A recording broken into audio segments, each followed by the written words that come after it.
नमस्कार। मैं हेना प्रसून बहुत बहुत स्वागत करती हूँ आप सबों का अपने चैनल हेना प्रसून एस्ट्रोलॉजी में। ज्योतिष के इस नए कार्यक्रम में आप सबों का स्वागत करते हुए मुझे बहुत खुशी हो रही है। और आइए जानते हैं आज के इस नए प्रोग्राम में नया क्या है। देखिए, आज मैं फिर एक बार चर्चा करूंगी राहु और केतु के बारे में, क्योंकि मेरा मानना है, मेरी जो भी स्टडीज़ रही है, जितना मेरा ज्ञान है, कि राहु केतु को समझना किसी भी कुंडली में बहुत इम्पॉर्टेंट है। और राहु केतु के बारे में जितनी भी बातें की जाए, जितना भी रिसर्च किया जाए, उतना कम है। व्यक्ति के जीवन में अगर राहु की महादशा आती है या केतु की महादशा आती है तो कहा जाता है कि इसमें उसे कुछ लाइफ चेंजिंग एक्सपीरियंसेस होते हैं, कुछ जीवन को बदल देने वाली घटनाएं और अनुभवों का सामना करना पड़ता है। यहाँ पे देखिए, राहु केतु को कॉज ऑफ एग्जिस्टेंशियल सॉरो माना गया है।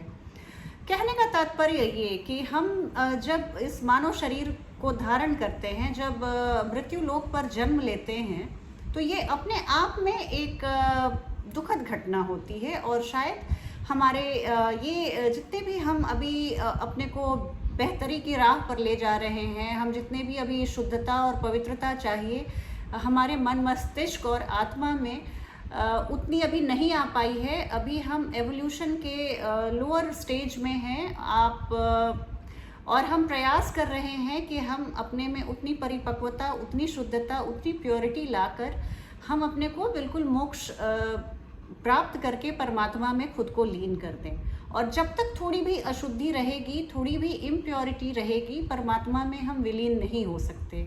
तो इस तरह से ये राहु केतु हमारी कुंडली में, सभी ग्रह सभी के कुंडली में होते हैं, और राहु केतु जहाँ पे होते हैं वो बताते हैं कि देखिए, आपका जो पिछले जन्मों का जो लेखा जोखा बाकी रह गया है उसे आप पूरा कीजिए, और अपने में आप एक सुपर फाइन अपने को आप ट्यून कीजिए।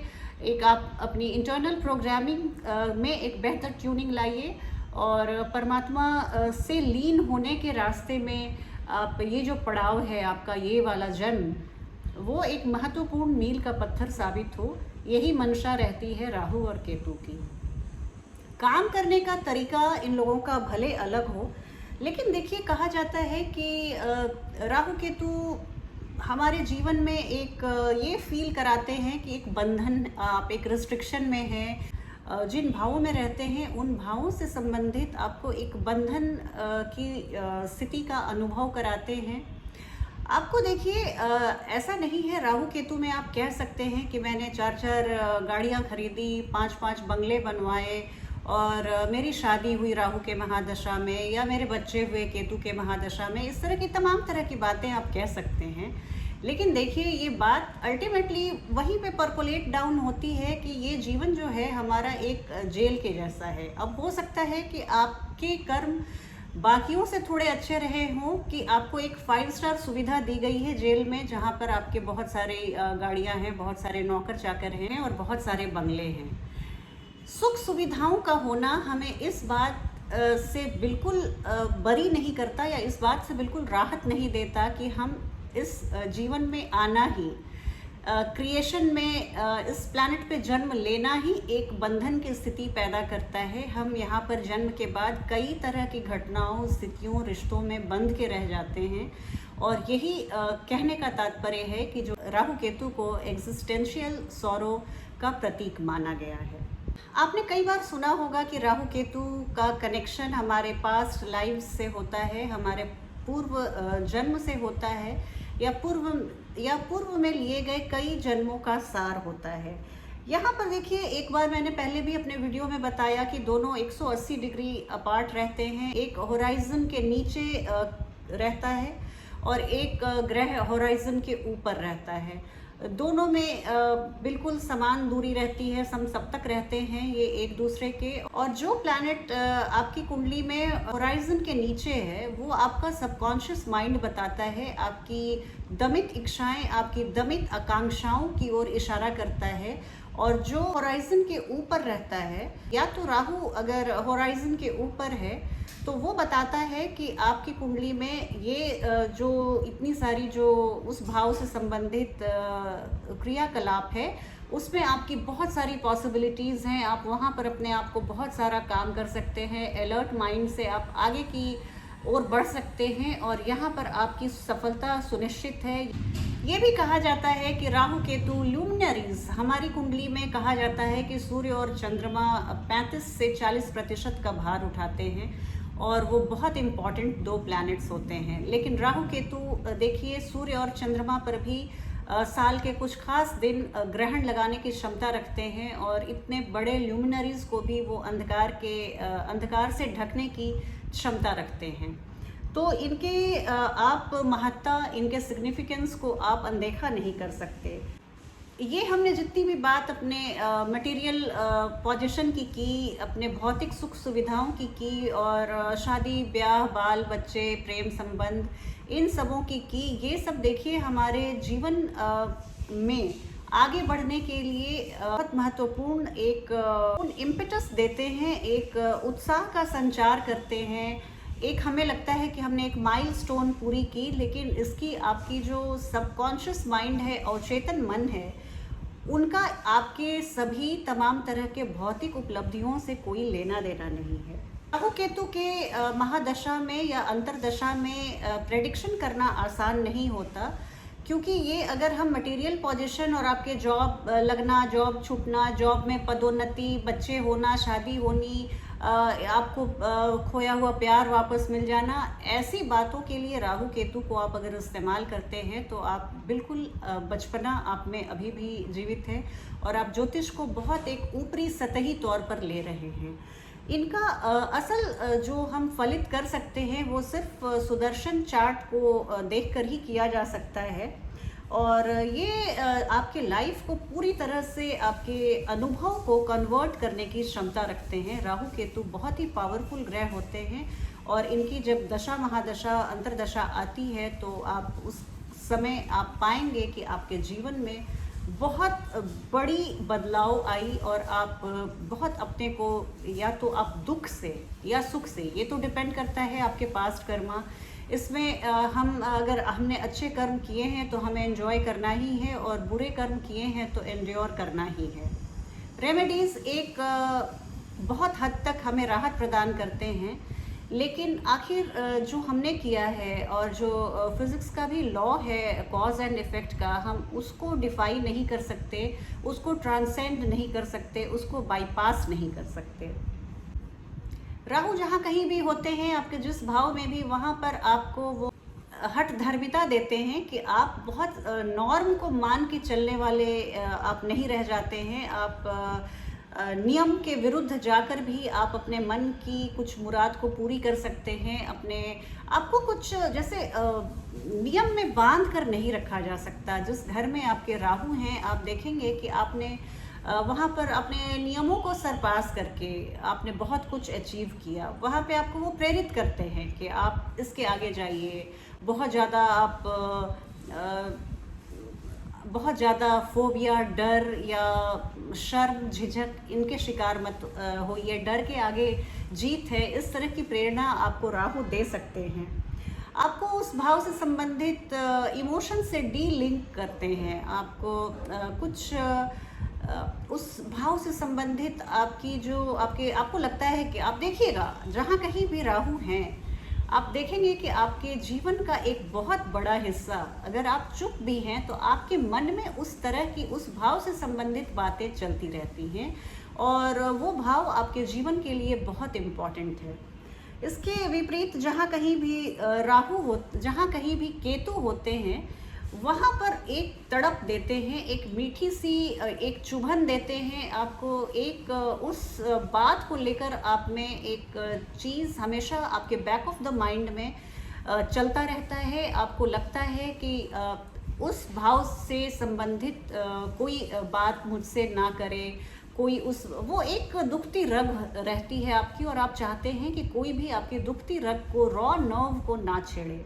देखिए राहु केतु तो सब की कुंडली में होते हैं, सभी व्यक्तियों की कुंडली में होते हैं, लेकिन अगर आपकी कुंडली में काल सर्प योग है या पार्शियल काल सर्प योग है, आंशिक काल सर्प योग है या गुरु चांडाल योग है, तो आपको थोड़ा सा रुक के समझने की चेष्टा कीजिएगा कि ये जो हम में योग आया है उसके बारे में आप क्या कर सकते हैं और आप अपने जीवन में किस तरह की आप सावधानियां रखें कि इस तरह ये जो योग हैं, जो दुर्योग कहे जाते हैं, उनसे मैं किस तरह से अछूता रहूं, उनसे मेरे जीवन में कोई उलटफेर ना आए। इसके लिए आपको कुछ बातों का ध्यान रखना बहुत ज़रूरी होता है। अगर इस तरह के योग आपके कुंडली में है तो आप ये मान के चलिए कि आपका ये जो जन्म हुआ है वो एग्ज़ाम टाइम है। जैसे स्कूल में हम साल भर पढ़ते हैं, खेलते हैं, खाते पीते हैं और पढ़ाई करते हैं और एग्ज़ाम के समय हम एग्ज़ाम देते हैं और पास हो जाते हैं, तो बाकी के जन्म जो हमने लिए वो इसके पहले तक की बातें थी। ये वाला एग्ज़ाम, अगर मान जाइए आपने पूरे साल पढ़ाई की और अंतिम महीने में आपके 15 दिन एग्ज़ाम हैं, खूब मेहनत से पढ़ाई करते हैं और साल भर की मेहनत को आप अंजाम देते हैं और आप अच्छे नंबरों से पास होकर बड़े क्लास में, नेक्स्ट क्लास में आप प्रमोट होते हैं। ठीक इसी तरह अगर इस तरह के योग आपकी कुंडली में इस जन्म में हैं तो ये मान के चलिए कि ये वाला जन्म आपका वो 15 दिन का एग्ज़ाम टाइम है। आपने जितने भी जन्मों में अभी तक की जो अनुभव आपकी रही है, जो आपने पढ़ाई की है, होमवर्क किया है और अपने आप पे जो आपने वर्क किया है, उसको अंजाम देने का ये समय है। और इस 15 दिन में आप जी तोड़ लगन से खूब मेहनत करके आप पढ़ाई कीजिए और उस पढ़ाई करने का मतलब उस भाव से संबंधित जो भी आपके टास्क हैं, पूरी निष्ठा से आप साम दाम दंड भेद किसी भी तरह से आप उस भाव के मुतल्लिक मुद्दों पर काम कीजिए और उस पर उत्तीर्ण होइए। केतु जहाँ भी रहते हैं आपको वो किसी ढाक के 3 पात पे चलने से मना करते हैं। नई टेक्नोलॉजी का प्रयोग, आपको नए एक्सपेरिमेंट्स आप कीजिए और आगे बढ़िए। किसी भी तरह से अगर मान लीजिए केतु आपके पंचम भाव में हैं तो आपके प्रेम संबंधों में आप देखेंगे कुछ खटपट रहती है, ब्रेकअप की संभावना उपजती है या बच्चों को लेकर, संतान प्राप्ति को लेकर आपकी एक तड़प रहती है और वहाँ आपको संघर्षों का सामना करना पड़ सकता है।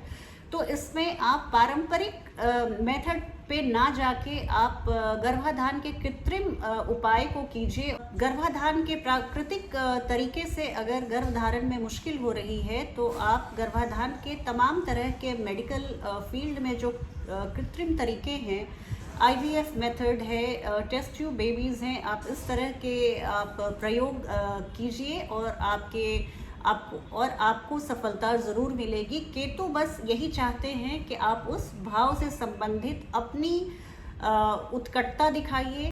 केतु आपसे बस यही उम्मीद रखते हैं कि उस भाव से संबंधित आपकी तड़प जितनी है, उस भाव से संबंधित जो सूनापन है, उसको पाने में आपने किसी भी तरह की कोई कमी नहीं रखी। और देखिए यहाँ पर मैं ये भी बताना चाहूँगी कि अगर आप राहु केतु को अपनी कुंडली में अच्छी तरह से एनालाइज कर लेते हैं तो आप बिल्कुल समझ जाएंगे कि मेरा ये जो बर्थ है वो क्यों हुआ है और मैं उस पर क्या करूं और मेरे लाइफ का क्या पर्पस है। आपको इस एग्ज़ाम के बाद जो राहु केतु प्राइज़ देंगे, इट्स ऑल वर्थ इट। आपने इतने जन्मों से जो आपने प्रिपरेशन की थी, आपने अपने सिलेबस को रिवाइज किया, पूरी तरह से अपने आप को आपने झोंक दिया उस एग्ज़ाम के लिए, तो यही कुछ चाहते हैं कि इटर्नल लॉ ऑफ कर्मा जो है बस उसी में बंध के हर व्यक्ति आता है और जाता है। लेकिन फ़र्क ये हो जाता है कि हम जब उस प्रज्ञा बुद्धि से, उस अवेयरनेस से जब हम काम करते हैं तो ये बहुत सारी चीज़ों को क्लियर कर देता है, हमारे आँखों से भ्रम का पर्दा हट जाता है। ये जो सौरों की फीलिंग क्रिएट होती है राहु केतु के दशा में या अंतरदशा में, ये अल्टीमेटली देखिए आप अपने ड्रीम को रियलाइज़ कर लेते हैं। और ये एक बात तय है कि अगर आपकी कुंडली में उस भाव से संबंधित प्रॉमिसेस हैं, अगर ये वादा किया हुआ है आपके जन्म की कुंडली में कि आपको ये चीज़ प्राप्त होगी तो वो प्राप्त होगी। राहु केतु बस यही करते हैं कि आपको एक उस रैट रेस में इल्यूसिव रखते हैं। आपको लगता है कि एक एंडलेस रेस है, एंडलेस ट्रेल ऑफ स्ट्रगल चला जा रहा है, इसका अंत कब होगा, या बहुत सारी चीज़ें आपको लगता है कि हो चुकी हैं, हो रही हैं मेरी लाइफ में और ये कल तक हो जाएंगी, परसों तक हो जाएंगी। पर ऐन वक्त पे वो चीज़ आपके नाक के सामने से छीन ली जाती है या दूसरों को दे दी जाती है या दूसरों को मिल जाती है। तो ये आप पर डिपेंड करता है कि ये जितनी भी उदासी और ये सब चीज़ जो ट्रिगर होती है हमारे राहु केतु के दशा में, ये मैं कुछ रेमेडीज़ आपको आने वाली वीडियोस में ज़रूर बताऊंगी। आप उसे देखिए और वैसा कीजिए, आपको बहुत फ़र्क पड़ेगा। राहु केतु जो भी हमें अनुभव देते हैं उससे सीख लीजिए, उन अनुभवों को एंड्योर कीजिए, ग्रो कीजिए और अपने जीवन में आगे बढ़िए। राहु केतु हमारे दुश्मन नहीं, हमारे जीवन को और बेहतर बनाने के लिए ही ये दोनों ग्रह हमारी कुंडली में होते हैं। वो हमारे जीवन को संपूर्ण बनाने की चेष्टा करते हैं और चाहते हैं कि हमें इस अवेयरनेस के साथ, इस चैतन्यता के साथ हम जीवन को जिए, ना कि एक मैकेनिकल तौर पर हमने जन्म लिया है और बस एक दिन मर जाएंगे। इसी बीच हमें ये जितने भी क्रियाएं हम करते हैं, बहुत यंत्रवत, नौकरी मिलना, शादी होना, बच्चे होना, बच्चों की शादी करना, बच्चों की पढ़ाई करना, इन सब चीज़ों से परे एक जीवन, मनुष्य का जीवन कहा जाता है कि एक बहुत सुंदर संयोग बनता है तो ही हम जन्म लेते हैं और इस पृथ्वी पर आते हैं। तो इसको आप एंजॉय कीजिए, एक्सपीरियंस को अपने आप उससे सीखिए और उससे ग्रो कीजिए। राहु की महादशा और केतु की महादशा के बारे में मैं आपसे जानना चाहूँगी कि आपकी अगर आपके जीवन में आपने राहु की महादशा या केतु की महादशा देखी है तो आपको किस तरह के एक्सपीरियंसेस हुए, आप मुझे कमेंट बॉक्स पे ज़रूर लिख के बताइए। स्लो मूविंग प्लैनेट्स हैं राहु केतु, 18 महीने तक एक राशि में रहते हैं और जितने स्लो मूविंग प्लैनेट्स हैं उनके रिजल्ट देने की क्षमता, इम्पैक्ट देने की क्षमता ज़्यादा होती है। और जो फास्टर मूविंग प्लैनेट्स हैं, जो इनर प्लैनेट्स हैं, मर्क्यूरी, वीनस, इस तरह के प्लैनेट्स, मार्स, ये बहुत जल्दी अपनी इम्पैक्ट को दे देते हैं और फिर चले जाते हैं। लेकिन राहु केतु और शनि देव बहुत धीमे धीमे अपने इम्पैक्ट को देते हैं और बहुत लॉन्ग लास्टिंग इम्पैक्ट को देते हैं। आपको ये चर्चा कैसी लगी? आपसे मुझे जानकर, आपके फीडबैक को जानकर मुझे बहुत खुशी होगी। आप मेरे कमेंट बॉक्स में आपके सुझावों और विचारों का सादर आमंत्रण है। आप मुझे लिखिए और मुझे कांटेक्ट कीजिए। चलती हूँ, आपसे एक नई वीडियो में बहुत जल्दी भेंट होगी। तब तक आप अपना ध्यान रखिए। जय हिंद, जय भारत।